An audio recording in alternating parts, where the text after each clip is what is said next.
policiers ont fait leur boulot, hein, ça c'est sûr, mais ça s'est très bien passé. Hein.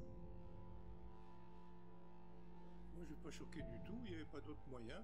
C'était pas des lycéens, c'était des voyous.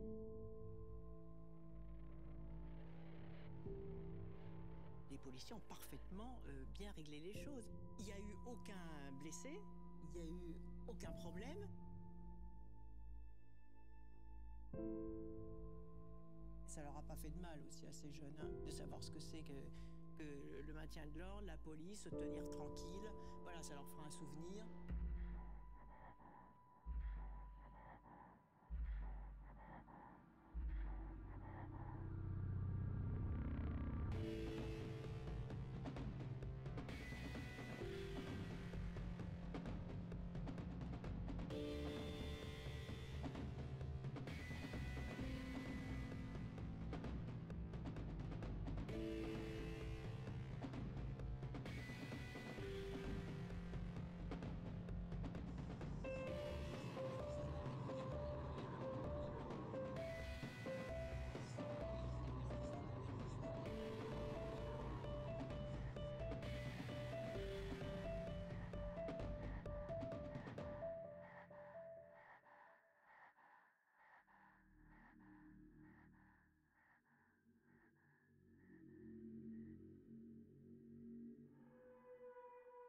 Et donc là, on n'est plus dans la nécessité des circonstances.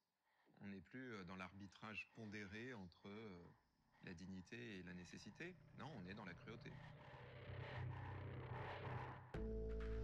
Ce qui est injustifié, injustifiable, c'est la jouissance, le spectacle de la jouissance, la diffusion de la jouissance. Ça, c'est pas possible.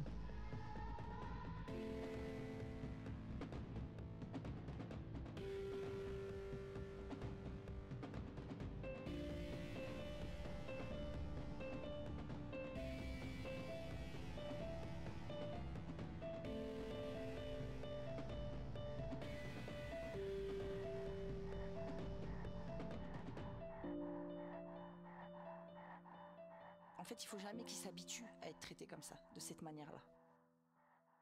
Jamais.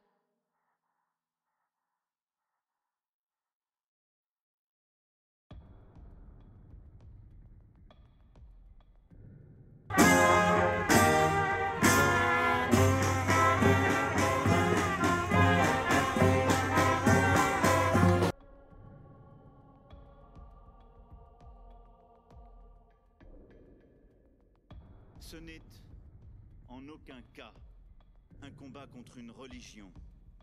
Cette anecdote est-elle vraie ou fausse?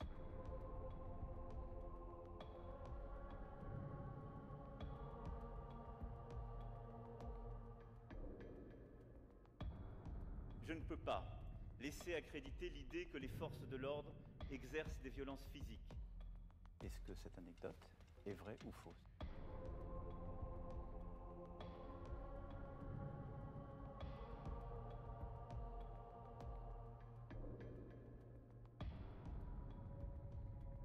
En France, les CRS ne s'attaquent pas aux étudiants ou autres. Cette anecdote, elle est fausse.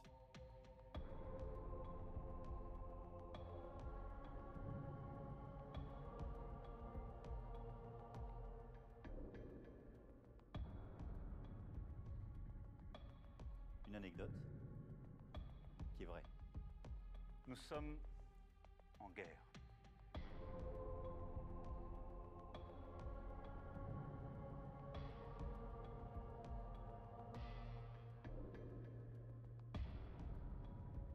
Et une gare, c'est un lieu où on croise les gens qui réussissent et les gens qui ne sont rien. Ces mots sont inacceptables.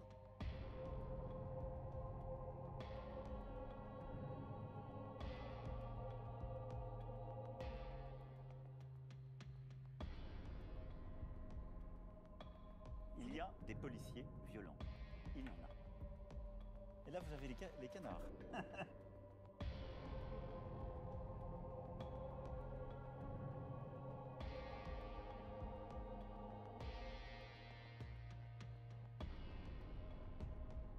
Nous aurons des jours meilleurs et nous retrouverons les jours heureux. Et la rue, elle est à qui? Elle est à nous! Et la rue, elle est à qui?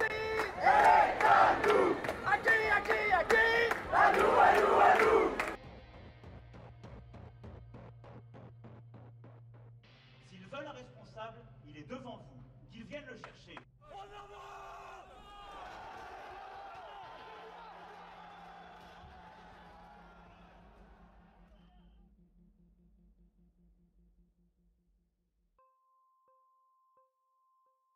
Article 12 de la Déclaration des droits de l'homme de 1789.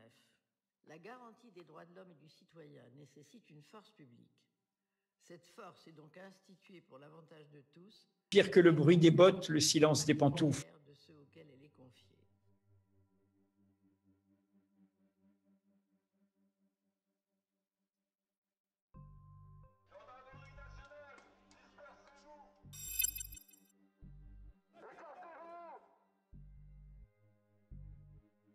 Ne parlez pas de répression ou de violence policière, ces mots sont inacceptables dans un état de droit.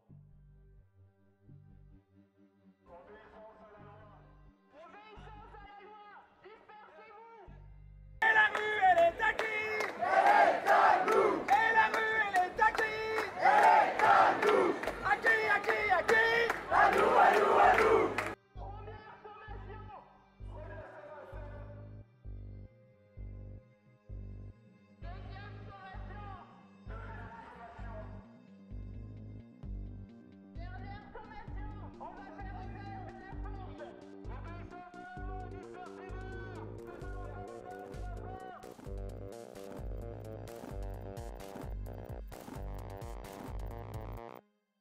Monsieur le préfet de police, rien n'est plus destructeur que le sentiment d'impuissance et d'injustice. Je vous demande donc une impunité zéro. On n'est pas chez les cons ici.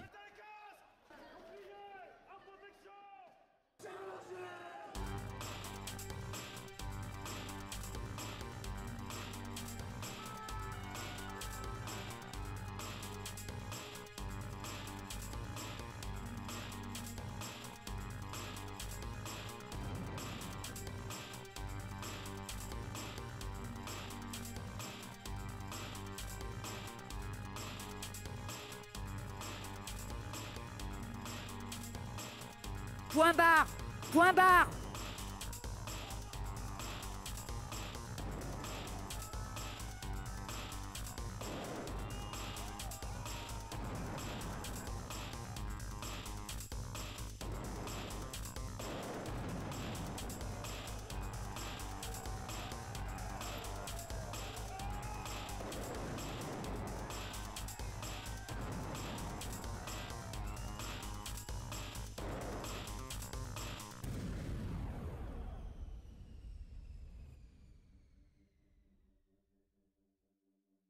L'État détient le monopole de l'usage légitime de la violence. Max Weber. Pire que le bruit des bottes, le silence des pantoufles.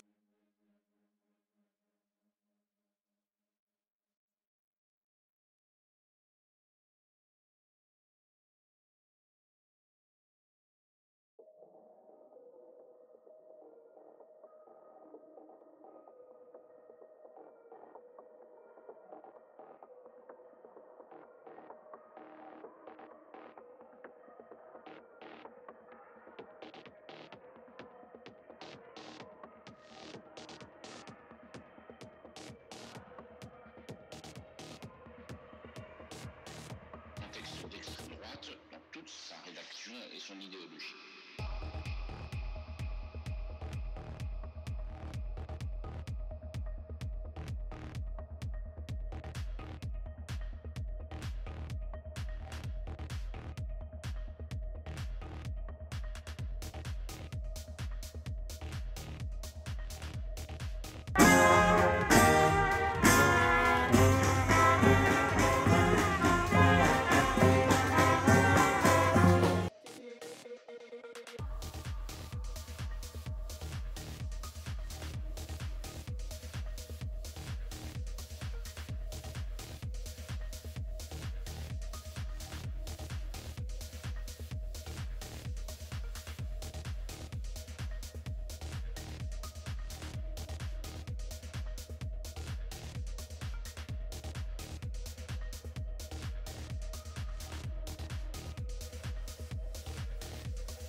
Amis du café, c'est là, petite cafetière orange. Ce n'est pas une cafetière qui sera offerte en don, hein, c'est une cafetière que j'ai reçue en cadeau. À côté, il y a un monsieur avec des lunettes, d'ailleurs j'ai oublié les miennes, qui s'appelle Serge Slama, qui est un camarade, puisque nous l'avons déjà vu dans Au Poste cet été, puisqu'il était au Festival Résistance de Foix, où il discutait avec un autre camarade, Olivier Tesquet. Et là, il se lève de son siège. Il n'est pas au courant qu'il est à l'antenne. Serge, voilà, Résistance, très bien, très bien. Alors, j'espère qu'on nous entend. Les amis de la régie, dites-moi si vous m'entendez bien, parce que c'est la panique totale. J'ai des câbles dans tous les sens, j'espère que ça marche. Serge, est-ce que tu peux nous dire un petit mot pour voir si tout va bien? Alors, bonjour David, je suis ravi de faire partie de... Alors, c'est quoi? Spécialiste du café, de ceux qui... Amis du café, amis de la police, bonsoir. Un peu moins. Un peu moins. Votre obsession du contrôle. Est-ce qu'on est amis du Conseil constitutionnel ce soir? Alors ce soir, c'est toute la question, est-ce que nous sommes amis du Conseil constitutionnel? Il est 18h06, le truc est tombé à 16h. Tu as eu le temps, évidemment, Serge, de regarder. L'idée, c'est de discuter avec toi jusqu'à 18h58, tapante, parce qu'après, tu es pris par une petite radio libre qui s'appelle France Inter, qui t'attend pour le téléphone sonne. Mais d'abord, c'est Au Poste. La décision du Conseil constitutionnel sur la loi sécurité, la loi sanitaire, est tombée tout à l'heure. Grosso modo, le Conseil valide l'essentiel de la loi. Toi, tu es professeur de droit public à Grenoble. Tu multiplies les tribunes sur ces questions-là. Ta première réaction par rapport à ça? Bon, c'est une décision assez attendue en fait. J'ai été pas mal interrogé par les médias sur ce que pourrait décider le Conseil constitutionnel. Depuis le début, j'affirme que les dispositions sur l'isolement automatique, qui aurait été tout de même un isolement automatique de 30 000 Français par jour, hein, automatique dès communication du test, était contraire à la Constitution. Il n'y avait aucun doute, c'est une violation de l'article 66 de la Constitution.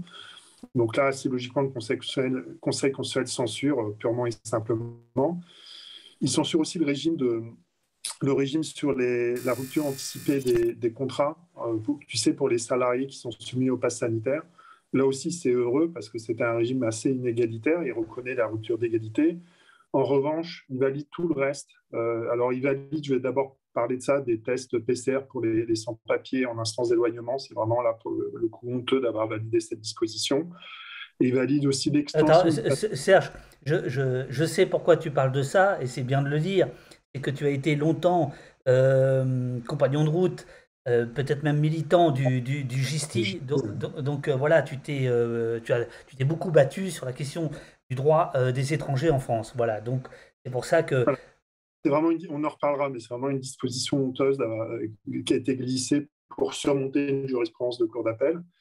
Et puis, bon, évidemment, ce qui intéresse le plus les gens ce soir, c'est l'extension du pass sanitaire. Et là, le Conseil constitutionnel est assez décevant parce qu'il aurait pu poser des bornes très claires sur cette extension. Il n'a pas posé ces bornes. Et cet instrument risque de s'installer dans la durée, risque de s'installer dans le paysage, comme je l'ai assez souvent dit.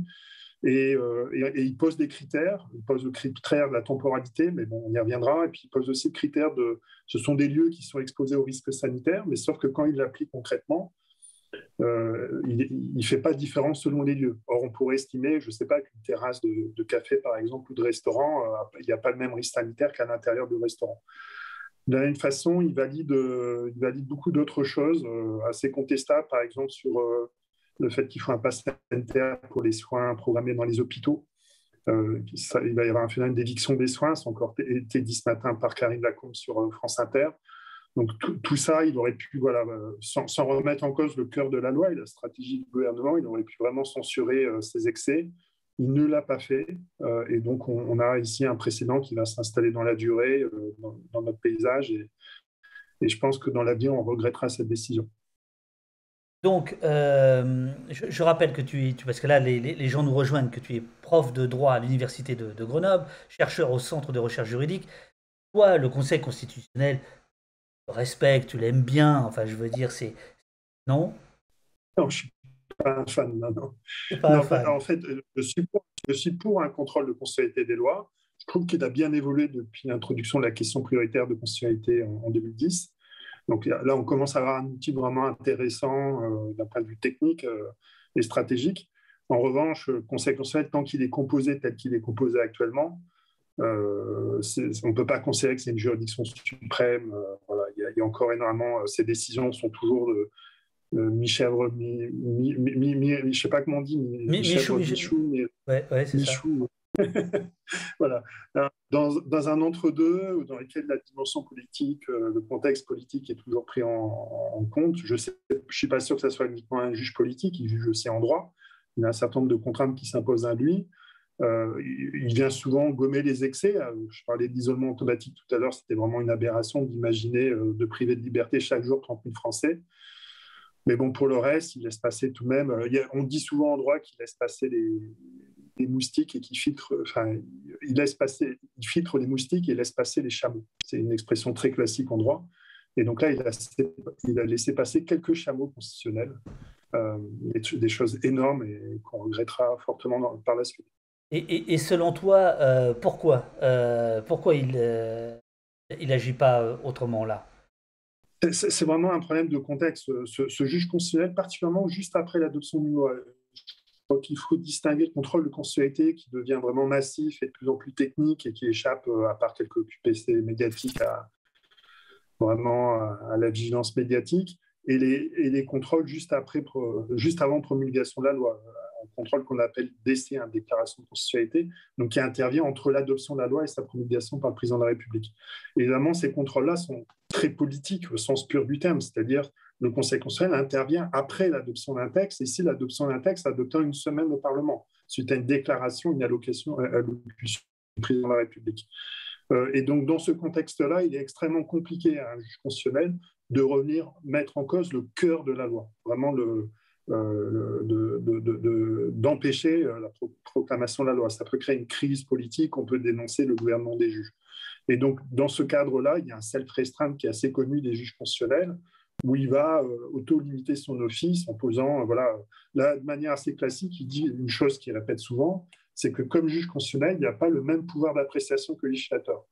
Et il a dit déjà à plusieurs reprises depuis les débuts de l'état d'urgence sanitaire qu'il ne lui appartient pas d'évaluer, d'apprécier la stratégie adoptée par le gouvernement pour lutter contre l'épidémie. C'est au législateur d'adopter cette stratégie, d'adopter les moyens, donc ici le pass sanitaire pour lutter contre la stratégie, et lui, tout ce qu'il effectue, c'est un contrôle qu'on appelle de l'inadéquation manifeste. Donc il vérifie juste qu'il n'y a pas d'erreur grossière, il n'y a pas d'inadéquation flagrante réalisée par le législateur. Ce n'est pas vraiment un contrôle, on a beaucoup parlé dans les médias du contrôle de proportionnalité, il le fait pour l'isolement, par exemple, là il y a un triple test dit de proportionnalité. En revanche, vraiment sur ce choix du pass sanitaire comme instrument de lutte contre la crise, le juge constitutionnel limite son office, ne va pas vraiment vérifier ce que dit le gouvernement, ne va pas vraiment vérifier... Serge, je te coupe parce que comme tu seras tout à l'heure au téléphone sonne de France Inter, moi je vais faire pareil. Hein. Je vais dire un auditeur à Twitchos a déjà des questions, il y en a déjà plein. Il y a Geznal par exemple, non pardon, non, j'ai Davo qui dit si l'isolement obligatoire était passé, qu'est-ce que ça aurait changé actuellement si on est positif? On a théoriquement le droit de ne pas se confiner pour interrogation. Donc en fait. Non, le même régime. Il y avait déjà un isolement obligatoire, une quarantaine qui était prévue depuis le mois de mai 2020, mais isolement en quarantaine qui devait être décidé par arrêté du préfet après proposition du directeur de l'agence régionale de la santé. Donc en gros, c'était vraiment cas par cas, personne par personne, en fonction des contraintes sanitaires qui devaient s'isoler s'il était testé positif ou cas contact. Et pour l'instant, ça marchait très peu l'isolement. Il y avait beaucoup de quarantaine pour les personnes qui arrivent aux frontières, des zones qu'on appelle rouges. Il y en a eu 50 000 décisions de quarantaine frontalière. Isolement dans un lieu qu'on choisit, mais avec des contrôles policiers. Mais en revanche, il y avait très peu d'isolement de malades. Les malades devaient s'auto-isoler avec un contrôle possible de l'assurance maladie, mais il n'y avait pas de sanction pénale à la clé. Or, le dispositif qui était adopté, c'est que dès la communication du test par la pharmacie ou le laboratoire, les personnes avaient obligation de s'isoler sans intervention de décision. Il n'y avait pas de décision qui était notifiée, c'était la communication du résultat qui valait décision d'isolement. Et si on ne respectait pas cet isolement, l'assurance maladie pouvait le vérifier, il pouvait y avoir une sanction derrière, il pouvait y avoir une amende en cas de non-respect de l'isolement. Et donc là, vraiment, le Conseil constitutionnel dit que c'est une atteinte à l'article 66 de la Constitution, c'est une détention arbitraire, et donc ce n'était pas possible sans intervention d'une décision individualisée, d'une appréciation au cas par cas de la situation des personnes contaminées. Alors, si j'ai bien compris, il y avait donc une soixantaine de députés, une soixantaine de sénateurs, mais aussi le gouvernement qui avait fait des recours devant le Conseil constitutionnel. Une saisine, oui. Une saisine. Déjà, est-ce que tu peux nous expliquer pourquoi, à chaque fois, le gouvernement fait aussi une saisine? Alors, honnêtement, pour le coup, ça ne servait pas à grand-chose que Jean Castex, comme Premier ministre, saisisse le Conseil constitutionnel. C'est souvent un argument pour dire, vous voyez, moi, je ne crains pas l'inconstitutionnalité. C'est ça. De toute façon, je saisis moi-même le Conseil constitutionnel, il donnera un brevet de constitutionnalité. On se rappelle qu'à un moment donné, Manuel Valls, au début de l'état d'urgence de 2015, de l'état d'urgence de 2015 sécuritaire, avait en revanche menacé l'opposition en disant vous ne devez pas saisir le Conseil constitutionnel. Si c'est censuré, ça sera de votre faute. Bon, ça arrive voilà, bon, mais on a vu à plusieurs reprises, depuis pas mal de lois, le président de la République ou le Premier ministre annoncer la saisine, ce qu'on appelle des saisines blanches du Conseil constitutionnel, qui n'ont pas tellement d'intérêt juridique parce que c'est juste, ils envoient une lettre au président du Conseil constitutionnel disant qu'il leur défaire la loi et le Conseil constitutionnel fait ce qu'il veut à partir de là. Mais il n'y a pas d'argumentation, il n'y a pas de grief. Donc évidemment, là, ça ne servait pas à grand-chose puisque à côté, il y a 2 fois 60 en fait. Il y a sénateurs de droite, sénateurs socialistes, députés qui ont saisi le Conseil constitutionnel et qui ont développé des griefs. D'ailleurs, personne ne le note trop, mais l'obligation vaccinale pour les soignants n'a pas été déférée au Conseil constitutionnel. Donc, c'est Nicolas Hervieux qui le note sur son compte Twitter.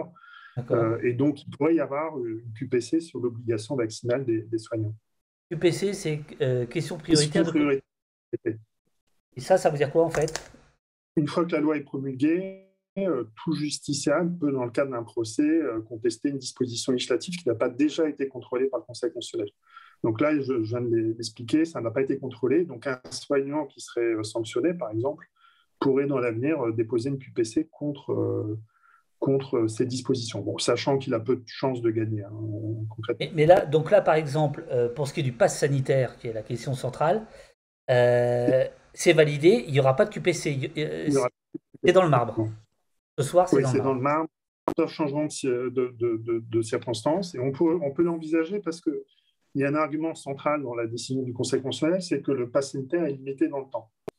Donc, c'est 15 novembre, normalement. Il était déjà limité dans le temps au mois de mai. Et donc, le Conseil constitutionnel le prend en compte en disant les lieux sont limités, les lieux sont choisis en fonction du risque de contamination et c'est limité temporellement. Donc, notamment pour les sanctions possibles, on en reparlera, c'est assez important puisque c'est jusqu'au 15 novembre. Et donc, il prend cet élément en compte pour valider le dispositif en disant que c'est un dispositif de crise par rapport à une crise sanitaire actuelle. Mais imagine qu'au mois de novembre, il y a encore une vague. Je ne sais pas, l'année prochaine, pendant la campagne présidentielle, il y a une nouvelle vague de la Covid. Est-ce que le législateur ne pourra pas à nouveau mettre en œuvre le pass sanitaire? Donc, on pourrait avoir dans l'avenir une prolongation de ce pass sanitaire et une installation dans la durée. Alors, tu as tout à fait raison, parce que quand on regarde le communiqué de presse qui accompagne la décision là, que je mets en ligne, on voit que le Conseil constitutionnel, alors il est un peu gêné aux entournures, ou alors c'est dans ses habitudes, tu nous diras, il nous dit ouais, il y a des atteintes il y a restrictions, il y a des atteintes aux libertés, notamment d'aller et venir, c'est vrai, mais il ajoute, en adoptant les dispositions contestées, le législateur a entendu permettre au pouvoir public de prendre des mesures visant à limiter la propagation de l'épidémie. Il a ainsi poursuivi l'objectif de valeur constitutionnelle de protection de la santé. Ça, c'est au début du communiqué de presse. Est-ce qu'on doit comprendre que le Conseil constitutionnel dit la santé avant la liberté? Non, pas du tout. En fait, c'est un problème de conciliation. c'est assez compliqué à comprendre quand on n'est pas juriste. Et c'est pour ça que tu es là. C'est pour ça que tu es là. Et je suis prof de droit, donc normalement j'ai un peu de pédagogie. Mais bon, le Conseil constitutionnel, enfin, je te rappelle, il y a un article 34 dans la Constitution. L'article 34 de la Constitution dit qu'il appartient au législateur de garantir, de protéger les libertés publiques, d'apporter les garanties pour la protection des libertés. Donc c'est bien au législateur d'intervenir ici. Et ce que doit faire le législateur, c'est qu'il doit assurer une conciliation entre les différents impératifs qui sont face à lui. Il doit protéger les libertés, la liberté d'entreprendre, la liberté personnelle, le droit à la vie privée, toutes les libertés qui sont en jeu ici avec le pass sanitaire. Mais à côté, il doit aussi prendre en compte un certain nombre d'autres impératifs, et notamment ici, un objectif de valeur constitutionnelle qui est le droit à la santé, qui est consacré depuis assez longtemps aussi.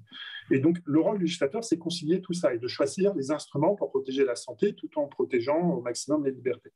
Et derrière le Conseil constitutionnel, son rôle, c'est juste de vérifier qu'il n'y a pas une inadéquation manifeste. Et elle est vraiment manifeste. Il ne va pas substituer son appréciation à celle du législateur. C'est vraiment ça qui est difficile à comprendre. Et donc, comme il ne substitue pas à son appréciation, il regarde juste ce qu'a fait le législateur et il constate que voilà, il est enfermé dans la durée, le régime de sanction n'est pas disproportionné ou manifestement disproportionné. Bon, il prend en compte tous les éléments, c'est limité à certains lieux, il y a des exceptions pour les urgences, etc. Bon, il prend en compte tous ces éléments-là et dit, au regard de cette conciliation, elle n'est pas manifestement inadéquate. Il n'y a pas d'erreur grossière faite par le législateur dans cette appréciation. Donc c'est ça, c'est ce qu'on appelle un contrôle restreint dans le jargon des spécialistes du droit constitutionnel. Et je pense que c'est en ça que le Conseil constitutionnel est insuffisant. C'est-à-dire dans une démocratie, quand il y a des atteintes aux libertés, et des libertés aussi importantes que celle-ci, on devrait avoir un contrôle de proportionnalité. On devrait vraiment avoir ce qu'on appelle un triple test, vraiment que le Conseil constitutionnel vérifie la véracité de ce que dit le gouvernement. Par exemple, ce qui me choque ici, c'est que le gouvernement dit que le législateur a choisi des lieux dans lesquels il y a un risque de contamination plus important. Oui.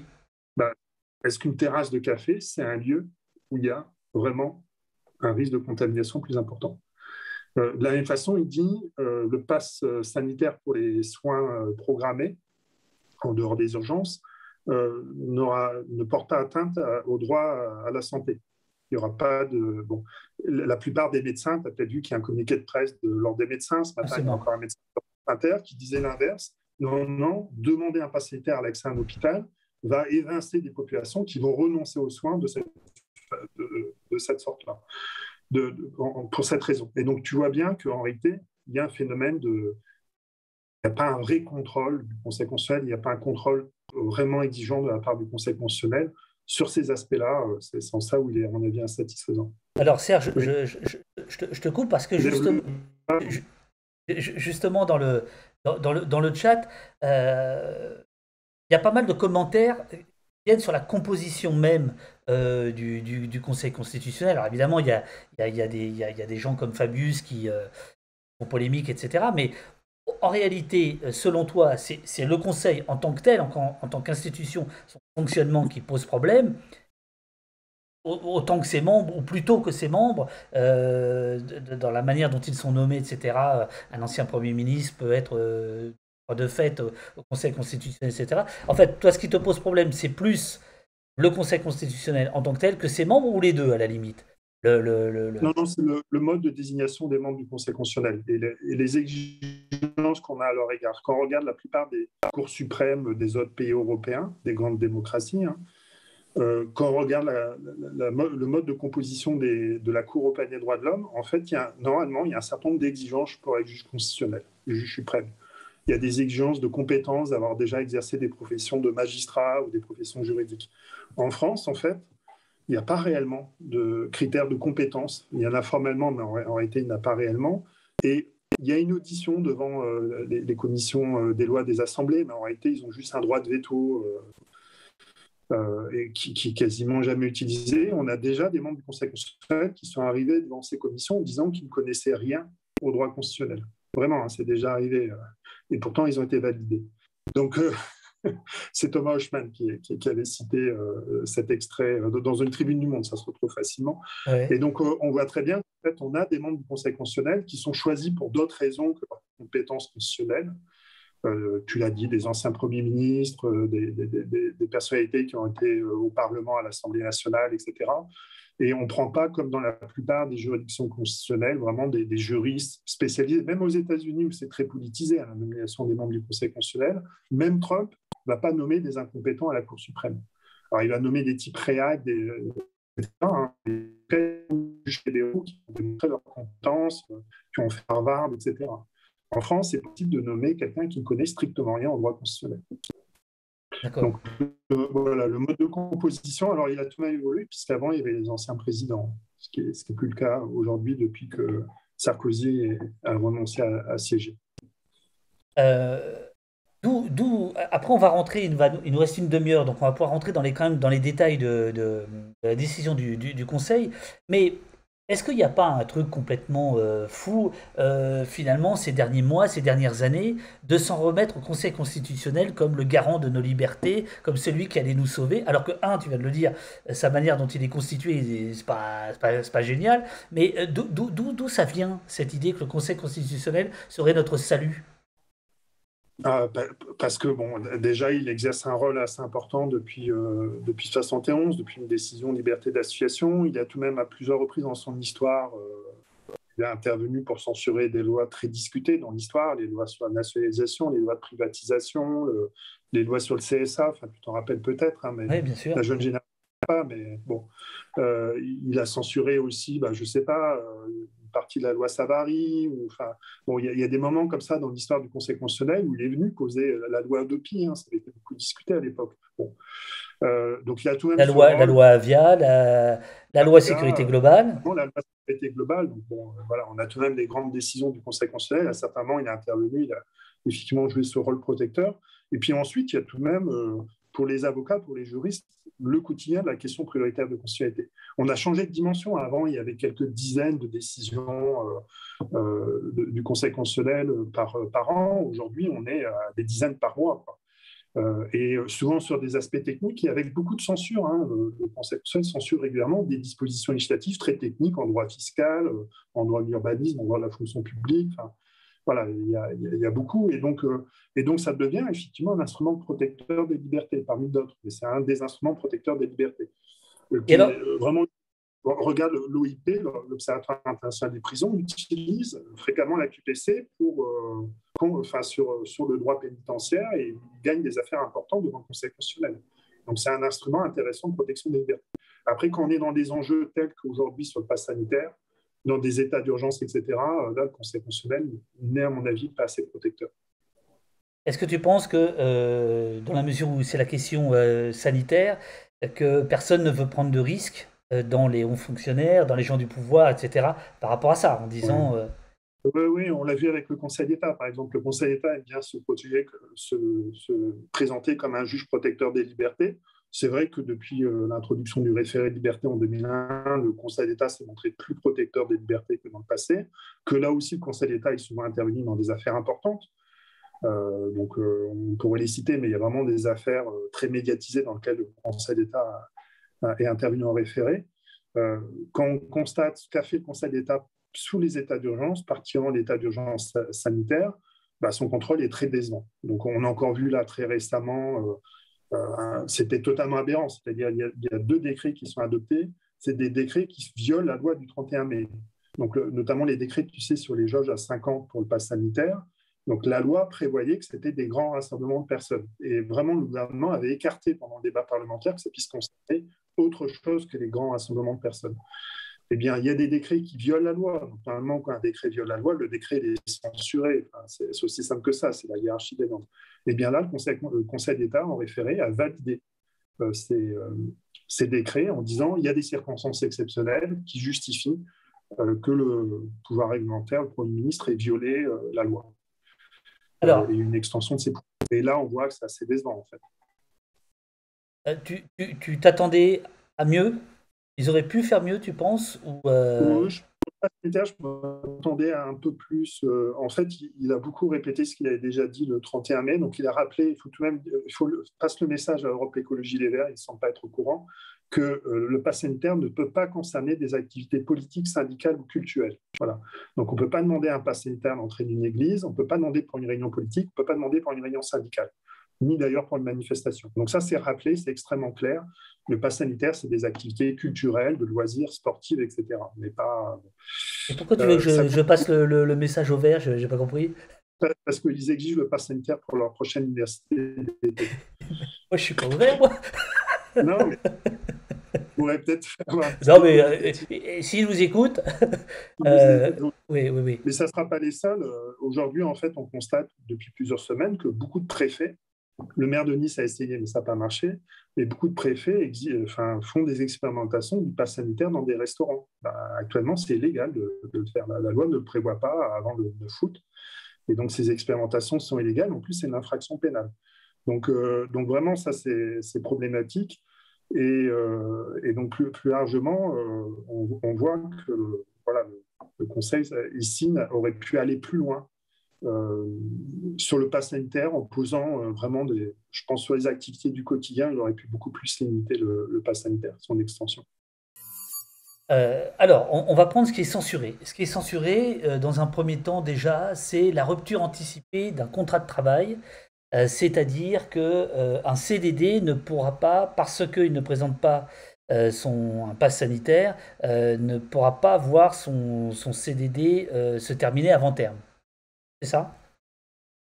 C'est assez complexe. Je dois avouer que je ne suis pas spécialiste du droit du travail, donc du droit social, donc ce n'est pas forcément les dispositions sur lesquelles je suis plus à l'aise. Si j'ai bien compris, c'est qu'on parle vraiment des salariés qui sont dans des établissements soumis à pass sanitaire. Donc les restaurants, les restaurants, les cafés, certains établissements, je ne sais pas, des grandes surfaces éventuellement, des compagnies de transport, c'est ce genre de salariés.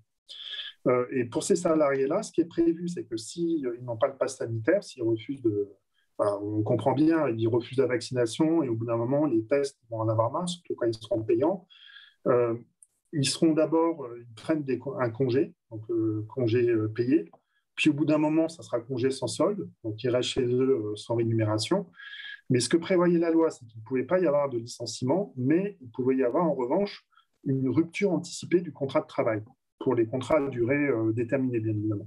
Donc on comprend qu'en gros, comme ces personnes ne peuvent plus travailler, l'employeur aurait pu rompre de manière anticipée le contrat de travail.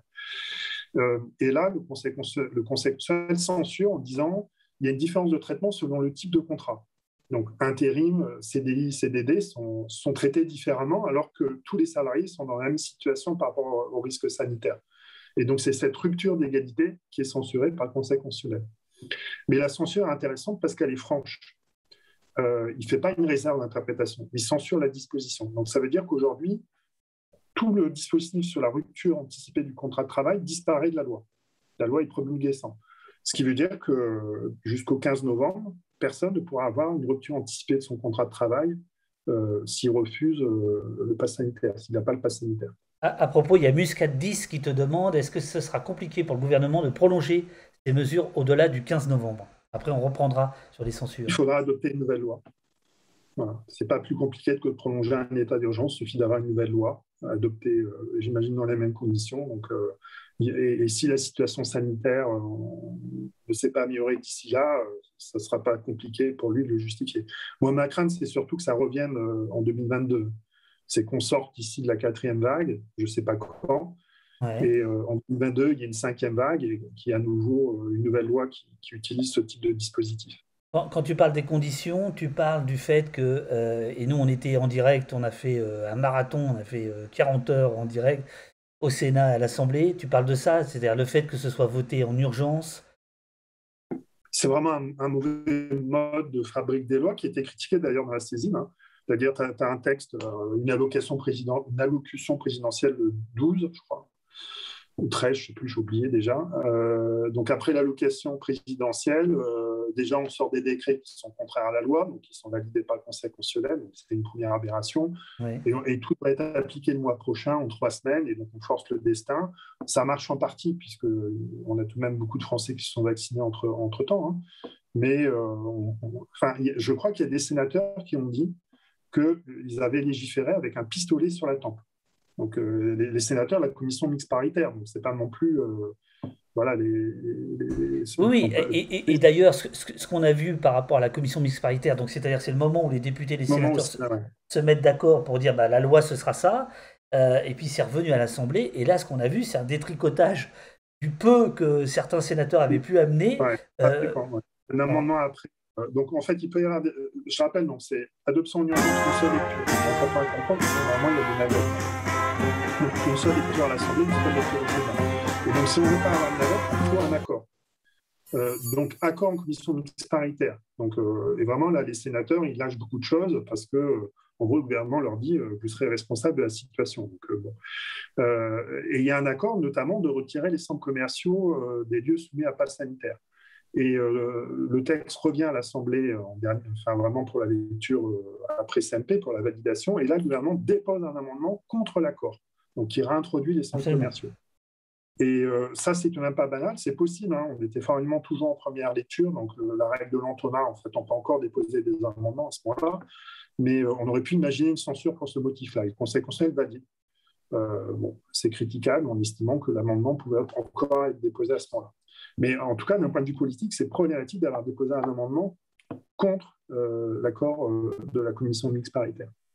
Ce qui est censuré par le Conseil constitutionnel, c'est également l'isolement obligatoire des malades. Bon, ça, on en a parlé en début d'émission. Et ce qui est validé, et là, il faut qu'on y revienne, et après, je vais prendre une série de questions en rafale avant de te libérer, c'est l'extension du pass sanitaire dans les centres commerciaux, sur les terrasses, dans les maisons de retraite, etc. etc. Qu'est-ce qu'on dit de ça quand on est attaché aux libertés d'aller et venir, à la liberté de conscience? Je sais que tu as une expression dont on parlera tout à l'heure, mais je te laisse d'abord répondre. Une expression animalière. Non, t'aimes bien les expressions animalières, t'as une expression qui m'intéresse bien, je vais t'en parler. Mais d'abord, toi, ce soir-là, qu'est-ce que tu penses de ça? Par rapport, si on prend de la hauteur, c'est la question des libertés. Pour tous les spécialistes des libertés, sauf ceux qui ont reviré leur veste sur le pass sanitaire, mais pour les spécialistes des libertés, c'est l'effet cliquet. Enfin bon, en droit des libertés, il y a depuis 1984 un effet qui est protecteur des libertés, qu'on appelle l'effet cliquet. C'est l'idée que quand une liberté a été garantie, le législateur ne peut pas revenir dessus, ne peut pas revenir sur la garantie. Et désormais, on parle d'effet cliquet inversé, c'est-à-dire l'idée que dès lors qu'une régression de liberté est arrivée dans notre paysage, ça crée un précédent. Alors, on a l'exemple des états d'urgence, c'est vraiment un foyer assez classique. J'imagine que tu vas me parler de grenouille, hein, mais c'est un peu l'idée. C'est ça. Il faut dire ce que c'est ta théorie de la grenouille, parce que je l'aime bien. Et attention, on va la clipper, là, je pense que les gens vont la clipper. Ça veut dire qu'on va prendre un extrait. Alors attention, monsieur Serge Slama, professeur de droit public, la théorie de la grenouille. Inventé, hein. Mais non, la théorie de la grenouille, elle est assez simple, c'est que si on met une grenouille dans de l'eau bouillante, on projette une grenouille dans l'eau bouillante, elle saute, elle s'enfuit. En revanche, si on met une grenouille dans de l'eau froide et qu'on réchauffe progressivement, au fur et à mesure, elle est anesthésiée, elle décède. En matière de liberté, c'est pareil, c'est-à-dire que tu as des trucs flagrants en matière de liberté, l'isolement automatique là, dont je parlais tout à l'heure, c'est un truc flagrant. Conseil constitutionnel censure, on arrête l'atteinte à la liberté. En revanche, ici, il y a une stratégie sur le pass sanitaire qui est une stratégie de petits pas. Donc, on a d'abord, il y a une première tentative en octobre, décembre, de faire un pass sanitaire. On l'a oublié, hein, mais il y a un premier texte qui comprenait le pass, qui était un pass vaccinal d'ailleurs à l'époque. Bon, le gouvernement recule. Et puis après, ça revient au fur et à mesure. Ça revient par le droit européen, tu sais, le certificat numérique européen qu'on a tous. Hein, regarde ton pass sanitaire, c'est marqué dessus. Donc ça, c'est le droit pour les circulations, les déplacements. Le droit de l'Union européenne prévoit ce certificat numérique européen. Ok, super. Et puis ensuite, pass sanitaire juste pour les grands rassemblements de personnes. On n'est pas choqué, on peut retourner au concert, on peut retourner dans un festival, une foire. C'est des choses qu'on ne pouvait plus faire. Bon, donc, et là, le pass sanitaire, bon, ce n'était pas hyper choquant. On peut faire un test PCR pour aller à un concert, quoi, si on n'est pas vacciné. Et puis là, 2 mois après, paf, pass sanitaire pour aller au resto, pour aller au bar, pour aller à l'hôpital. Bon. Et tu vois, tout de suite, au fur et à mesure, cet instrument s'installe dans la durée, crée un précédent et devient un instrument de gestion quotidien, de contrôle des populations, à travers notamment des instruments numériques. Et ça, c'est extrêmement dangereux en liberté. On l'a vu pour les assignations à résidence, on l'a vu pour les couvre-feux, on l'a vu pour des tonnes de mesures d'état d'urgence. C'était des dispositifs exceptionnels liés à l'état d'urgence 2015. C'est devenu aujourd'hui des instruments quotidiens de maintien de l'ordre qui est bien placé pour savoir. Les drones, par exemple, tous les dispositifs utilisés dans des manifs ont d'abord été testés dans les banlieues, hein, c'est une chose qu'on connaît bien. Hein. Donc les banlieues ont servi de terrain pour les flashballs, pour des tonnes de techniques de maintien de l'ordre. Aujourd'hui, elles sont utilisées dans toutes les manifestations. Les drones, c'est pareil. On les a d'abord utilisés de manière militaire, puis sur certains terrains civils, et puis désormais dans le maintien de l'ordre. Et la loi sécurité globale voulait généraliser l'utilisation des drones. Donc voilà. Et donc tout ça, c'est extra. En termes de liberté, on est sur une pente glissante, quoi.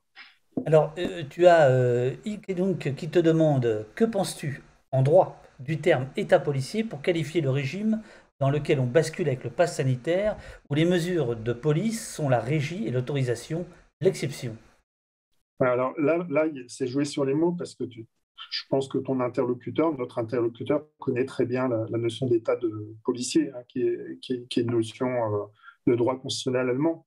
L'état de droit s'oppose à l'état de police. Donc l'état de droit, c'est la soumission de l'état à des règles de droit, ce qu'on appelle la hiérarchie des normes, hein, juridiquement, ou la pyramide de Kelsen. Et l'état de police, c'est le règne de l'arbitraire. C'est-à-dire, finalement, les agents de police décident de tout, quoi. Bon. Moi, je ne suis pas sûr, je ne pense pas qu'on est dans un état policier. On est toujours dans l'état de droit, on a toujours des garanties, on peut toujours saisir des juges, donc il y a des garanties qui sont apportées. En revanche, on a une policiarisation de pas mal de dispositifs. Alors, j'invite à voir ton film, hein, ton documentaire. Non, on n'est pas là pour ça. Voilà, mais je pense que dans ton film, Chemillé Gendreau, qui est une collègue, c'est peut-être elle qui saisit le mieux. Absolument. Qui dit, je ne vais pas dévoiler, je ne vais pas spoiler. Oui, surtout que c'est à la fin du film. Non, mais parle-en tout à l'heure sur France Inter, si tu veux, ici c'est pas la peine. Oui, mais par exemple, alors je prolonge la question qui t'est posée, c'est est-ce que quand même l'idée de donner finalement presque des droits de police à un serveur qui va éventuellement nous demander notre passe sanitaire, est-ce que, tu vois, à un vigile de supermarché qui va nous dire, bah non, là, vous devez me donner votre identité, votre état de santé, parce qu'en gros, c'est ça. Il n'y a pas de contrôle d'identité. Non, là, pour le coup, c'est une micro-victoire. C'est que j'avais dénoncé, la CNIL avait dénoncé ces contrôles d'identité systématiques qui auraient été privatisés. Ouais. C'est-à-dire, c'est des contrôles d'identité qui auraient été faits en dehors des forces de l'ordre. Alors, ça arrive que si tu vas acheter, si un ado essaye d'acheter du tabac ou je sais pas, de l'alcool dans un débit de tabac ou de boisson, on peut contrôler son âge et donc son identité. Mais bon, c'est ponctuel. Pareil, pour faire des chèques, on peut demander ton identité. Mais aujourd'hui, là, le pass sanitaire, c'est plusieurs millions de contrôles par jour, littéralement. Bon. Et au début, il était envisagé dans l'étude d'impact produite par le gouvernement devant l'Assemblée, qui est des contrôles systématiques d'identité. Donc, ça aurait permis à n'importe quel garçon de café de demander à justifier ton identité pour vérifier que tu es le bon porteur du pass. Et puis, finalement, le Premier ministre a exclu qu'il puisse y avoir des contrôles systématiques de la part de ceux qui vérifient le pass. Et donc, ces contrôles seront faits par les forces de l'ordre. Donc, on peut imaginer les forces de l'ordre qui, d'ailleurs, sont censées être soumises au pass sanitaire, puisqu'il n'y a pas d'obligation vaccinale des forces de l'ordre, donc c'est un peu paradoxal. Et donc, les forces de l'ordre pourraient vont pouvoir contrôler que vous êtes bien titulaire, qu'on est bien titulaire du pass, et si la fraude est sanctionnée, hein, la fraude au pass sanitaire. Mais en revanche, il n'y a pas de contrôle systématique de l'identité des porteurs du pass.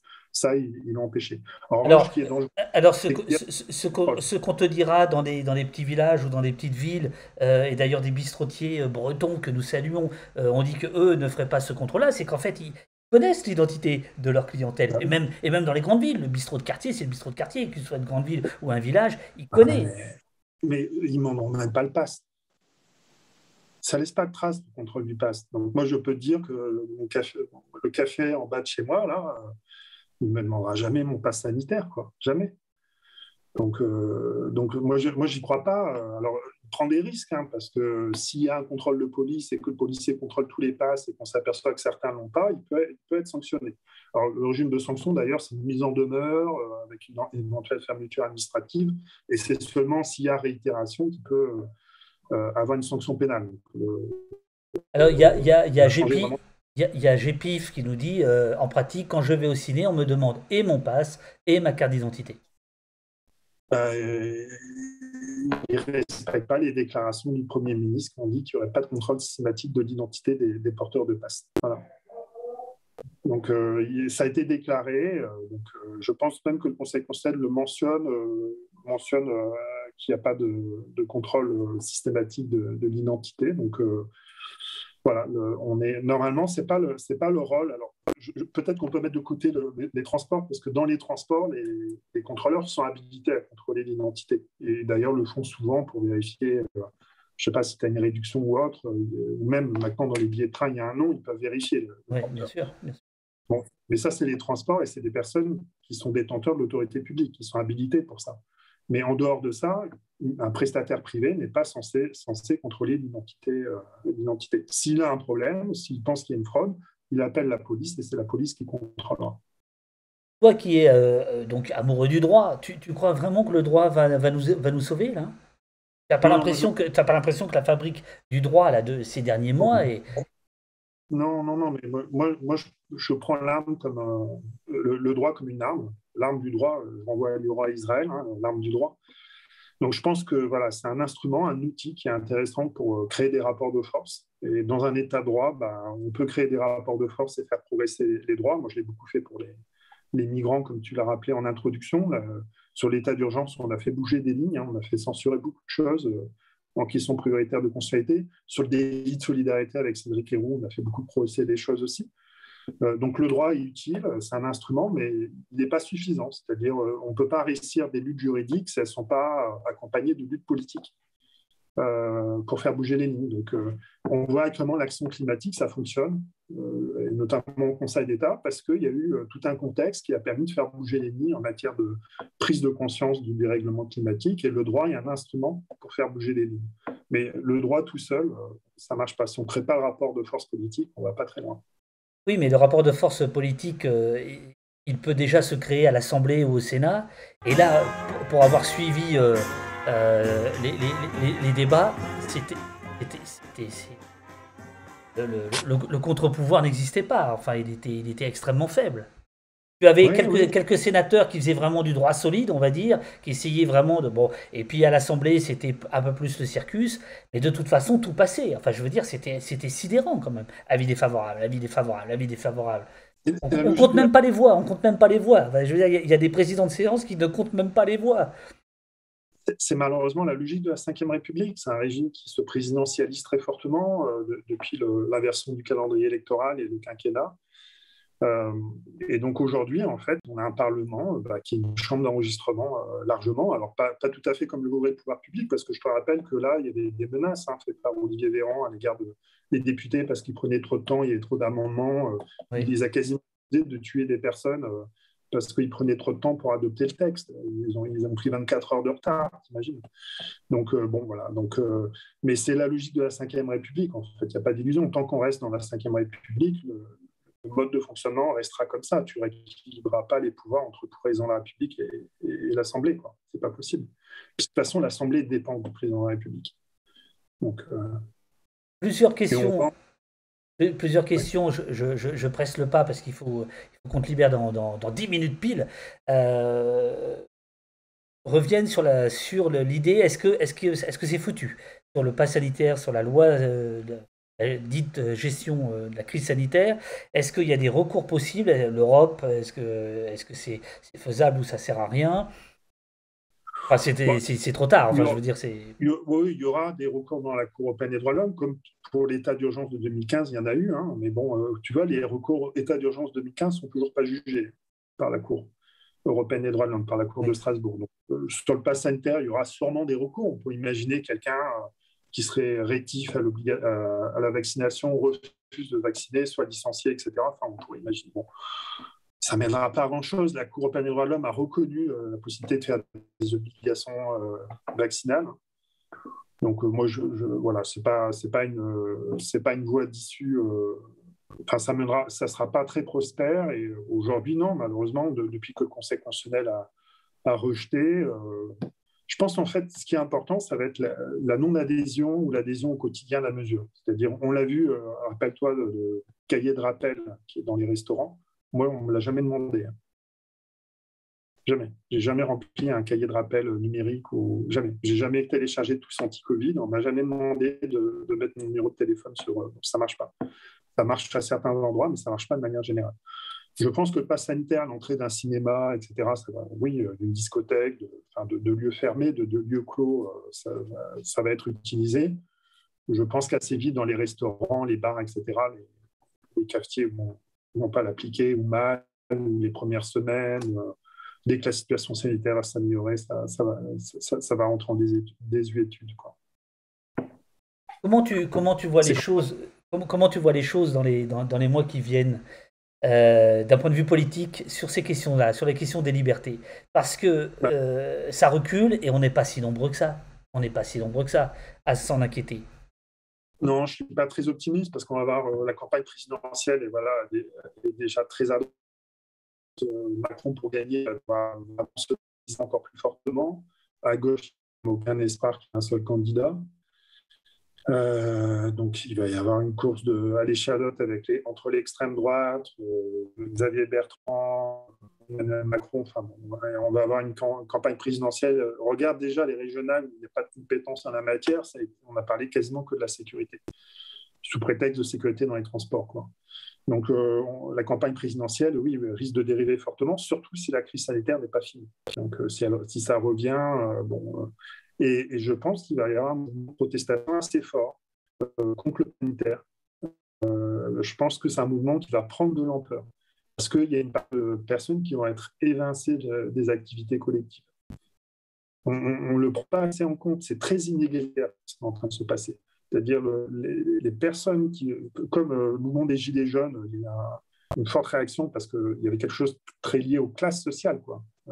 Oui, bien sûr. À des gens délaissés, quoi. Et je pense que derrière, et la réaction des pouvoirs publics, ça a été la violence. Enfin, tu le montres bien dans ton documentaire. Et je pense que sur le pass sanitaire, ça va être un instrument qui va évincer des personnes défavorisées, qui va créer des inégalités sociales très fortes. Et résultat, il risque d'y avoir des réactions extrêmement virulentes. Ça va se radicaliser, puisque aujourd'hui, le droit n'a pas apporté les solutions. Le Conseil constitutionnel n'a pas mis l'huile où il fallait sur le pass sanitaire. Il aurait dû apporter, par exemple, si ce n'était pas sur les terrasses, les gens auraient été en terrasse, tu vois, sans le pass sanitaire. Puis le problème aurait été réglé, tu vois, tu peux manger en terrasse. C'est pas bon. C'est un peu comme ceux qui fument, ils sont habitués à fumer à l'extérieur, tu vois, et plus aller à l'intérieur. Donc, il y aurait eu des ajustements qui seraient faits comme ça. Là, le fait que le Conseil constitutionnel ait validé une version assez radicale de la loi, ça va créer des résistances assez fortes. Des gens qui ne veulent pas, qui vont vivre en dehors. Et comment tu réagis quand des personnalités d'extrême droite se font les héros de la liberté d'aller et venir, de la liberté de conscience? Je pense à Philippot, mais à plein d'autres. Comment tu te dépatouilles de ça? C'est-à-dire que là, on ne pourrait pas s'attendre à ce que l'extrême droite vienne nous dire mais nous, on est plus libres, on est les plus grands défenseurs des libertés que vous autres, que les autres, etc. Comment tu réagis à ça? C'est vraiment que est-ce que tu penses que ça fait partie du calcul politique éventuel de foutre le bordel par rapport à ça? Non, mais je ne sais pas. Enfin, c'est tellement inquiétant qu'aujourd'hui, ceux qui défendent les libertés sont des gens d'extrême droite, quoi. Surtout dans leur conception de la liberté. Donc, moi, je pense que c'est un révélateur de la faiblesse de la gauche sur ces questions-là. C'est-à-dire, on aurait dû avoir sur ces questions-là vraiment un front uni de gauche très clair sur le fait que le pass sanitaire n'est pas acceptable dans les activités du quotidien. Voilà. On a vu des grands défenseurs des libertés prendre le parti du pass sanitaire. Par exemple, Patrice Spinosi, que je connais très bien, qui est un grand défenseur des libertés, qui a souvent représenté la Ligue des droits de l'homme dans des procédures pendant l'état d'urgence, où j'en parlais tout à l'heure, l'affaire Héroux, etc. Spinosi a défendu le pass sanitaire et est passé dans les grands médias, est passé sur France Inter en défendant le pass sanitaire, sans dénoncer, par exemple, l'isolement obligatoire. Alors même que c'était évident que la disposition sur l'isolement était contraire à la Constitution. Mais ce n'est pas le seul, en fait. Il y a d'autres personnalités comme ça qui ont été extrêmement ambiguës sur... parce que ces personnalités sont favorables à la vaccination. Mais moi aussi, je suis favorable à la vaccination. Mais c'est pas parce que je suis favorable à la vaccination que j'accepte un tel instrument qui va créer de telles inégalités et un tel phénomène d'éviction. Ici, on te demande si on va vers justement une vaccination obligatoire. C'est peut-être une des solutions. Alors le problème, c'est plus j'en discute, vaccination obligatoire sur des catégories très ciblées, les personnels de santé, les enseignants, les policiers, qui pour l'instant ne sont pas concernés, il faut encore m'expliquer pourquoi. Ok, c'est pas très compliqué à mettre en œuvre, ils ne se vaccinent pas, ils peuvent plus travailler, c'est aussi simple que ça, et c'est justifié d'un point de vue sanitaire. À l'ensemble de la population, ça me pose plus problème, notamment je pense aux adolescents, aux enfants, où pour l'instant, moi, je n'ai pas vu d'étude qui m'a démontré le bénéfice-risque pour les enfants et les adolescents de la vaccination. Alors, les ados qui veulent se vacciner, il n'y a aucun problème. Voilà, c'est un choix des ados et des parents, pas de souci. Mais en revanche, obliger tous les ados à se vacciner, c'est tout de même un choix de société où ça suppose qu'on ait des certitudes sur le bénéfice-risque. Bon. Et là, pour l'instant, moi, je n'ai pas vu de choses qui m'ont convaincu. Le risque est tout de même assez important, assez faible pour les adolescents et les enfants, heureusement, hein. Et le bénéfice, il faut m'expliquer. Hein, et ça, tu vois, c'est pour ça que l'obligation vaccinale, aujourd'hui, est problématique. Et puis ensuite, c'est la sanction. C'est-à-dire, qu'est-ce que tu fais pour faire respecter ? Tu prives d'accès aux droits, parce qu'en matière de scolarisation, c'est simple. Hein. Pour les enfants, il y a 11 vaccins obligatoires. L'enfant n'est pas vacciné, il ne peut pas être scolarisé. Voilà, tu vois, c'est très clair. Et donc, il n'y a pas d'autres sanctions, mais c'est déjà une sanction assez importante en soi dans notre République. Mais qu'est-ce que tu fais pour la Covid ? Quelles sanctions tu fais pour l'ensemble de la population au non-respect de l'obligation vaccinale ? Un pass sanitaire, donc on a la double peine. Là. Pass sanitaire, obligation vaccinale. Pour les salariés, on peut voir à peu près, mais pour les autres, tu fais quelles sanctions pour ceux qui ne le font pas ? Et franchement, ça sera compliqué à déterminer. Il reste 2 minutes. Comment on peut enrayer ce bordel ? En se vaccinant déjà. Non, je parlais pas de la Covid, là, je parlais des assauts du piétinement des libertés, quoi. Voilà, au fil des mois, des années. En se vaccinant des atteintes aux libertés. Non, je pense qu'il y a un problème de culture des libertés qui se perd beaucoup en France. Nos classes dirigeantes n'ont plus la culture de liberté qu'avaient les Badinter ou d'autres personnalités, quoi. Donc aujourd'hui, moi j'ai été choqué par des déclarations de ministres qui disaient on prendra en compte les recommandations du Conseil constitutionnel, tu vois, comme si c'était des recommandations que faisait le Conseil constitutionnel, quoi. Donc, il y a une censure de la loi sécurité globale. Darmanin dit on va déposer une nouvelle loi pour légaliser. Et donc, finalement, c'est juste une variable d'ajustement du politique, quoi. Et donc, il faut changer ça. C'est-à-dire, il faut remettre une culture des libertés dans les classes dirigeantes. Il faut peut-être changer les classes dirigeantes, il faut peut-être changer de régime. Hein. Moi, je passe mon temps à ça, hein, parce que mon métier, c'est de former des étudiants en droit de l'homme. Donc, j'ai un master droit de l'homme à Grenoble, je co-dirige un master droit de l'homme, et donc j'essaie de former un maximum de personnes avec cette culture des libertés, de protection des droits de l'homme, de défense de ces droits, quoi. Mais bon, c'est un combat, hein, c'est un combat de long terme qu'on n'est pas prêt de gagner, hein, mais c'est un combat. Mon cher Serge, il est 18h58, je t'avais promis de te libérer, je te libère. Merci beaucoup, David, avec un plaisir. Je t'en prie, c'était le streaming camping qui continue. Qu'est-ce que je voulais dire ? Ceux qui veulent t'écouter tout à l'heure à 19h20 sur France Inter, le son sera meilleur, mais tu auras moins de temps pour parler. Et puis on se retrouvera, je pense, à la rentrée ou dans cet automne. Ouais. Tu passes au poste quand tu veux, tu es chez toi. Moi, je vais continuer un tout petit peu avec ceux qui sont sur le... Tu m'as pas dit mes droits, ni donné de droit à un avocat, ni à un médecin, je te signale, au poste. Parce que moins d'une heure, on considère que ça passe, quoi. Hein. Okay, mais c'est vrai, j'aurais pu te demander ton passe sanitaire, c'est vrai. Ah mince, rentrer mais... Non, là c'était une conversation entre nous, hein. Rien n'est consigné, voilà. Bon, bonne soirée à toi, bon vélo, bonne route et à très vite. À bientôt, ciao. Voilà, chers amis, alors, je vous dis pas là c'est dans des conditions un peu sport. Attendez, je vais mettre un peu de musique. Alors, figurez-vous que il est arrivé le truc qu'il ne faut pas pendant l'émission, c'est-à-dire que aux questions qui sont répertoriées par les modos que je salue, Jessie, François, Robin et Eurial, on a un canal secret et là ça marchait pas. Ce qui fait qu'il y a plein de questions que j'ai pas pu répercuter, j'en suis désolé.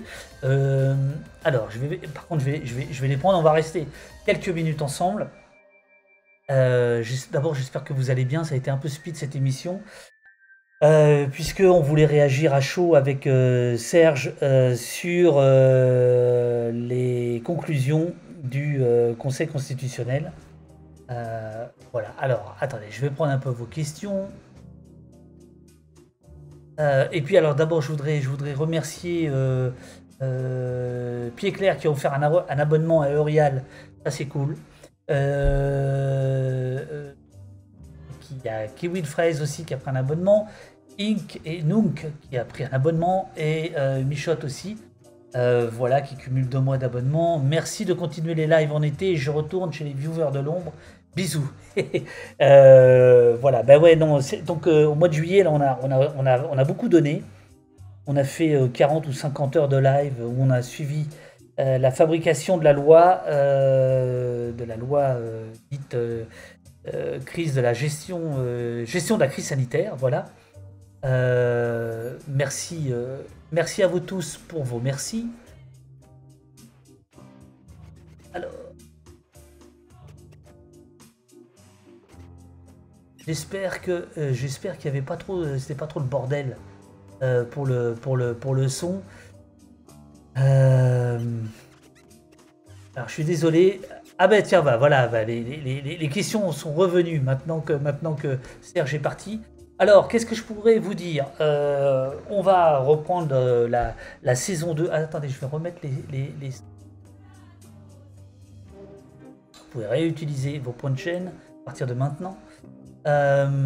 Donc, on est reparti pour une saison 2 qui se prépare à partir de la fin août, début septembre, où on va un peu élargir l'émission à la politique, à la société, à Internet. Ah, on me dit qu'il faut que je revienne sur ce qu'a dit Serge à la fin. Revenez un peu si vous pouvez sur ce qu'il a dit à la fin, que Serge forme des gens sur les droits humains. Je vous cache pas que moi en ce moment je suis un peu démoralisé et je me suis posé la question de qu'est-ce qu'on fait avec Opost. Et en fait je trouve que quand Plenel était venu nous parler, il avait parlé d'Opost comme d'un carrefour. Ben voilà, c'est ça. Chacun fait comme il peut. Serge y forme des jeunes étudiants qui viendront bientôt défendre les droits des étrangers, défendre les libertés, etc. Ici, on essaie de se retrouver pour discuter, se compter. Merci Sankmiche Pire que le bruit des bottes, le silence des pantoufles. Pour le son. C'est pas tout à fait un mobil-home, Kaof. Qu'est-ce que je voulais dire? Voilà, donc essayer de faire d'Opost un petit rendez-vous, un carrefour des libertés. Et voilà, et ça se fait avec vous, dans le chat, ça se fait avec vous parmi les donateurs. Donc je rappelle que ceux qui peuvent donner un petit peu, ils donnent. Ceux qui peuvent pas, ils donnent pas. Il y en a qui ont un peu plus, qui ont donné pas mal. Si vous allez sur la page Tipeee d'Opost, vous comprendrez à quoi servent vos dons, notamment à défrayer les modérateurs, les modératrices, à acheter un peu de matos et à défrayer aussi votre serviteur, car c'est du boulot de préparation et tout ça, quoi, voilà. Donc on va garder l'émission 2 fois par semaine, probablement lundi et jeudi. Il ne faut surtout pas se démoraliser. Ce chat est un vrai lieu de ressourcement. Oui, absolument. Ça fait du bien de vous lire. Bon, j'ai vu qu'il y avait un peu de confusion là cet après-midi. ce soir.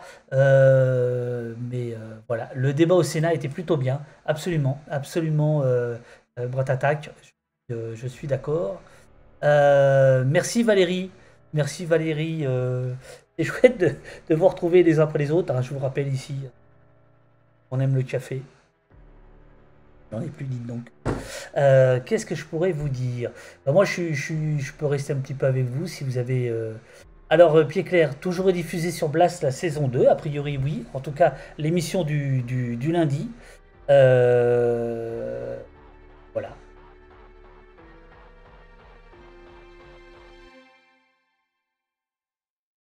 Il y a aussi des nouvelles musiques qui sont en préparation. Alors. Oups. Je vous dis pas là. Et donc une version mobile. Donc c'est sur un petit ordinateur là, au pixel près là. C'est au pixel près. Voilà. Muscat 10, vous pensez qu'il y aura beaucoup de monde en manif samedi? J'avoue que j'en sais strictement rien. Ce qu'on voit, c'est qu'il y a de plus en plus de monde samedi après samedi. Et notamment, je lisais un papier de Luc Bronner dans Le Monde qui était assez intéressant, qui notait que c'était plutôt dans les villes, petites villes, les villes moyennes, où proportionnellement il y avait pas mal de monde, plus que dans les très très grandes villes. Et je pense que ça rejoint un peu ce que disait Serge Slama tout à l'heure sur la question de la Covid, de la lutte contre la Covid, la vaccination, le pass sanitaire, qui recrée des inégalités, comme par hasard. Donc ça s'exprime aussi manifestement le samedi, quoi. Oui, Unexpected, on ne peut pas se payer le luxe de se décourager. Je suis 1000 fois d'accord. Je suis 1000 fois d'accord. Alors, Sidonie 007, on est combien d'irréductibles ce soir? Je ne le sais pas.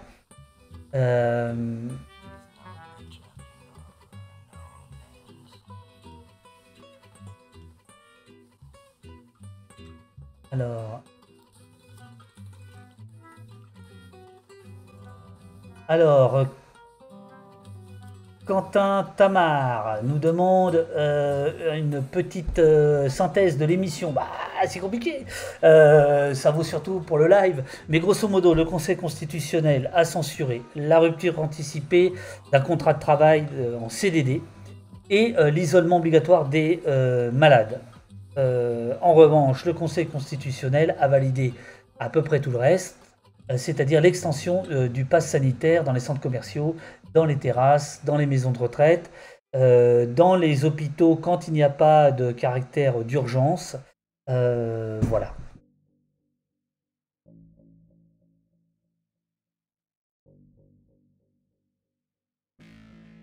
Valka que je salue, Valka, notre correspondante de l'ombre à Nantes. Il y a moins de flics qui cognent dans les petites villes aussi peut-être, pour interrogation. À Nantes, c'est vraiment compliqué entre les flics et fachos. En effet, on a vu circuler j'ai vu circuler des photos, notamment de gens connus du Front National qui ont fait le coup de poing samedi dernier à Nantes. On pourrait voir ça sur les réseaux.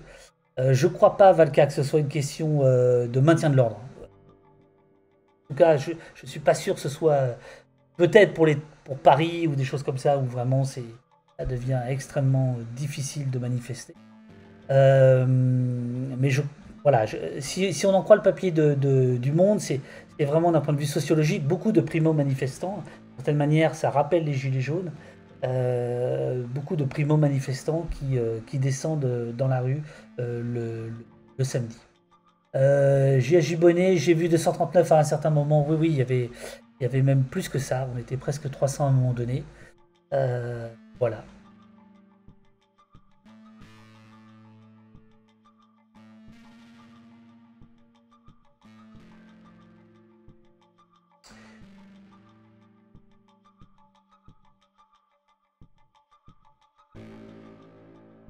Anguicite nous dit: le pass sanitaire ne recrée pas des inégalités, il se contente d'enfoncer le clou sur celles déjà existantes. d'une certaine manière, enfoncer le clou, c'est créer des inégalités. Hein. Et faire en sorte que les inégalités soient encore plus compliquées à surmonter, à démonter. Donc c'est évidemment un vrai problème. Voilà les amis. Alors écoutez, a priori, les prochains rendez-vous que je suis en train de fixer, c'est plutôt pour début septembre. Mais à mon avis, il y aura d'autres émissions courant août. Il est possible qu'on fasse un petit tour dans certaines universités d'été, notamment celle du NPA, peut-être celle de France Insoumise. On verra, c'est pas sûr encore. Le Discord est à votre disposition si vous avez des suggestions d'invités à venir pour la rentrée. Discord qui est un petit peu dans la torpeur de l'été, mais il y a quelques idées qui sont formulées et qui sont très bonnes. Par exemple, Benoît Colomba, qui a signé, donc qui est un journaliste de France Inter, vu ce matin au téléphone. Quelqu'un m'avait signalé sur le Discord une bande dessinée qu'il a sortie sur le choix du chômage chez Futuropolis. Et bien Benoît sera là, et par ailleurs Benoît sera c'est aussi un des responsables de la cellule investigation de Radio France, celle-là même qui a travaillé sur Pegasus, donc on parlera de ça avec lui. Pour Bure, je ne sais pas, je ne suis pas au courant de ce qui est évoqué dans le chat. En revanche, on avait fait une émission avec deux des avocats qui avaient défendu les mises en examen dans la lutte contre Bure. Fameuse nouvelle, Théo. Et oui Théo, puisque c'est toi qui va souffler le nom de Benoît Colomba. Ben voilà, c'est réglé. Voilà. Directement du consommateur au producteur, du producteur au consommateur.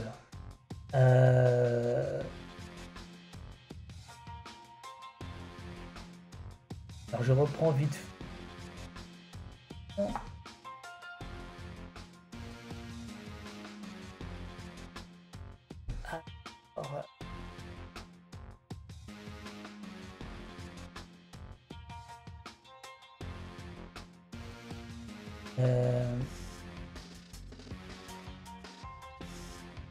Claire nous dit: les classes non dirigeantes n'ont plus la culture des libertés non plus. À partir du moment où il y a Deliveroo et un Netflix le soir, à votre bon cœur.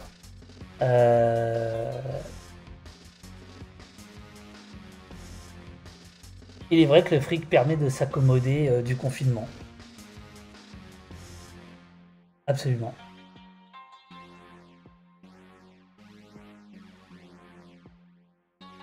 Voilà, chers amis, je salue Sémile, qui ne nous regarde pas, mais Eurial, qui fait également la modération pour lui, avec lui. Je crois a dit dans le chat à un moment donné, j'ai vu passer ça, qu'il serait en live demain. On le salue, on lui souhaite un prompt rétablissement. Comme vous le savez peut-être, il s'est pris un projectile à la tête samedi dernier, et je crois qu'il sera demain dans son live.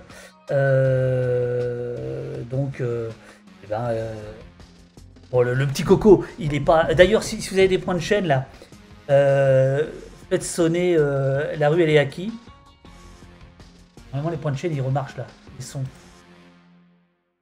Dites-moi si ça remarche, non? Attendez, je vais le faire moi.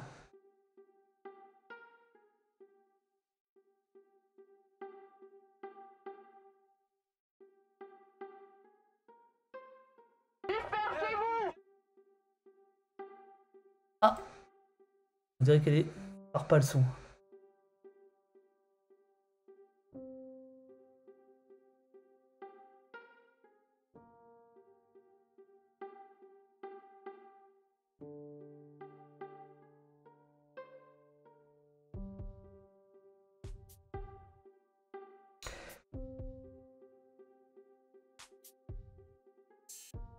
Chers amis, 19h14, j'ai promis aux au modérateur que je serai modéré ce soir, que je ferai court. Ne voulez pas me croire. J'ai envie de les détromper.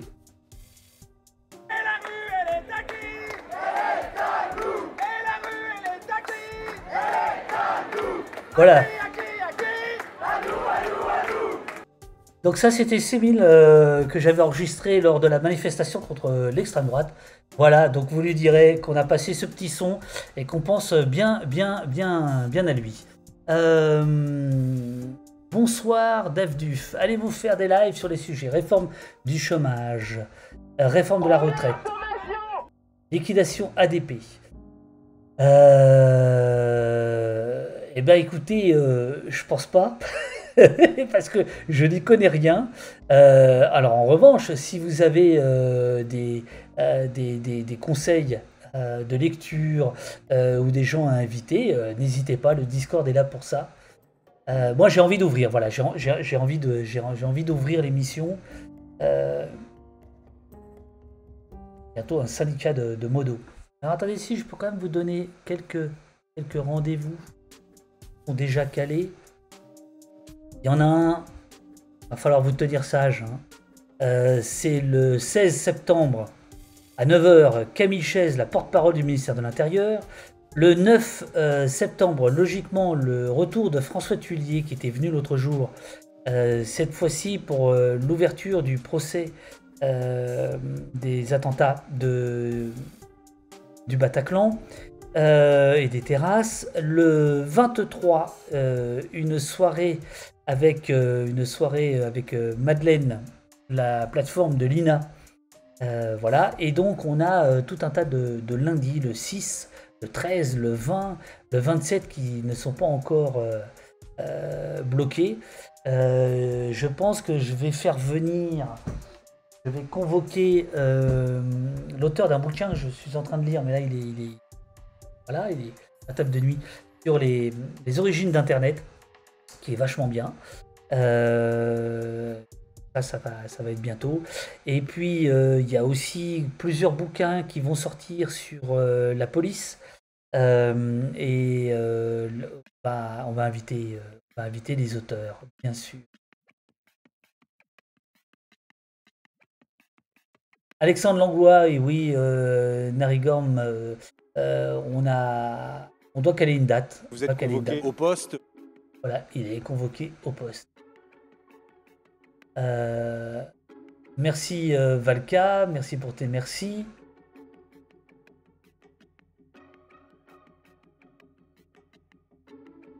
Ok, merci Lionel.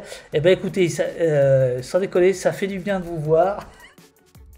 Parce que moi, j'avais pas le moral, et là, ce soir, ça va mieux. Chers amis, Olivier Tesquet, il est déjà venu. Ah bon, alors attendez, bougez pas. Le bouquin sur Internet, je vais le chercher, bougez pas.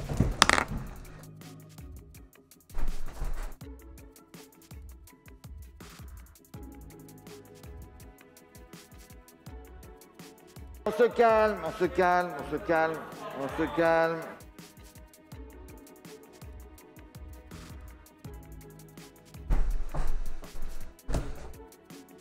Alors.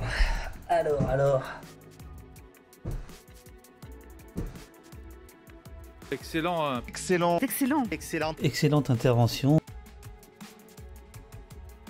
C'est pas chez les cons ici. Internet année zéro, de la Silicon Valley à la Chine, naissance et mutation du réseau. Donc voilà, j'ai démarré ça hier. Donc évidemment, les origines militaires du réseau, mais aussi les origines hippies, les pranksters, etc. Voilà, et là j'en suis au moment où j'étais arrivé, c'est-à-dire le début des années 90, et donc ça me rappelle plein de souvenirs. Donc on va en parler. L'auteur c'est Jonathan Bourguignon. Voilà, Jonathan Bourguignon, dans une petite maison d'édition qui s'appelle les éditions Divergence, qui sortent un certain nombre de bouquins, pas mal du tout. Il y aura Pierre Trouillard qui sera avec nous aussi, qui sort son deuxième bouquin, qui avait été mutilé il y a quelques années, qui Il sort son deuxième bouquin sur la police. Mais d'après son éditeur, il est encore en train de On n'est pas chez les cons ici. de fignoler le Douillard, oui, pardon. J'ai dit Trouillard. Non, c'est l'inverse, c'est Douillard. Pierre, qui sera avec nous courant septembre, qui sort un deuxième bouquin sur la police.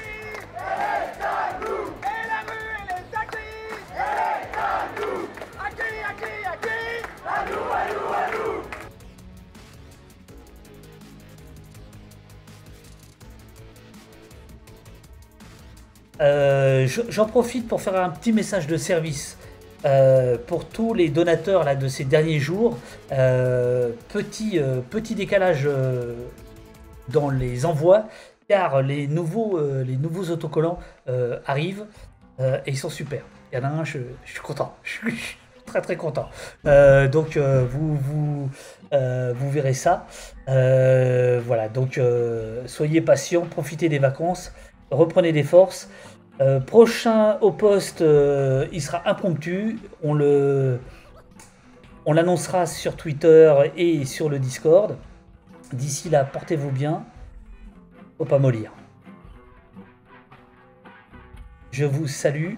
Je vous remercie. C'est le moment d'aller écouter France Inter où nous allons voir si les questions des auditeurs de France Inter ont la pertinence de celle des fidèles que vous êtes au poste. Dispersez-vous. Je vous embrasse, je vous salue. Merci à tous.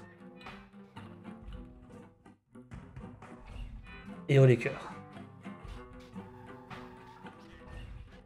Ah, les crédits. Point barre. Point barre. Pas mal de mettre les crédits, bah voilà. Qu'est-ce qu'il fait? Alors j'espère que je vais pas perdre la voix. Vous m'entendez toujours. 1, 2, 1, 2, 1, 2. Ouais, ça a l'air de marcher là, non? Voilà, les crédits. Les crédits.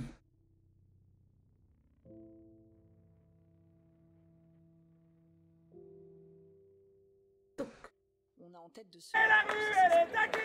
Elle est à nous. Et la rue, elle est à qui? Elle est à nous. Ça va, ça va. Mais ça va.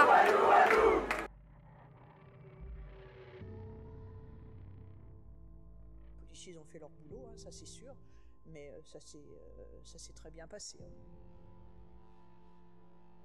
Moi, je n'ai pas choqué du tout, il n'y avait pas d'autre moyen. Ah, c'est vrai qu'on pourrait écouter France Inter ensemble.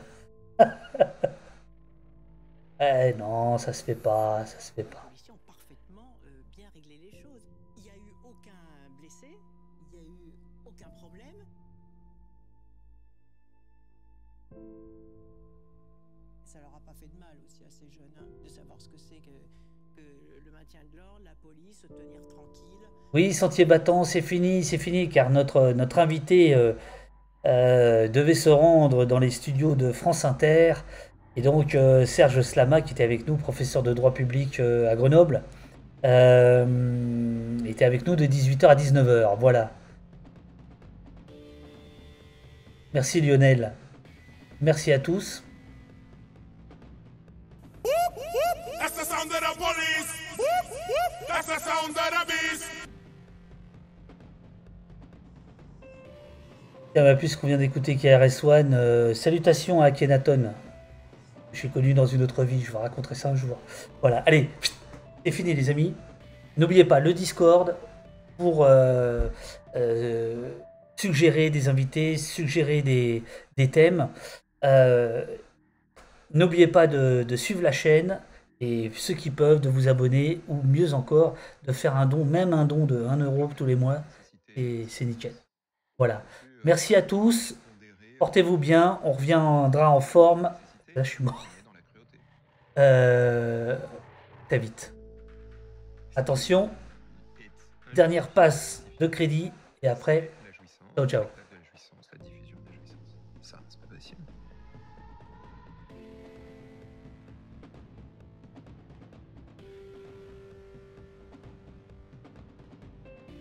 Pire que le bruit des bottes, le silence des pantoufles.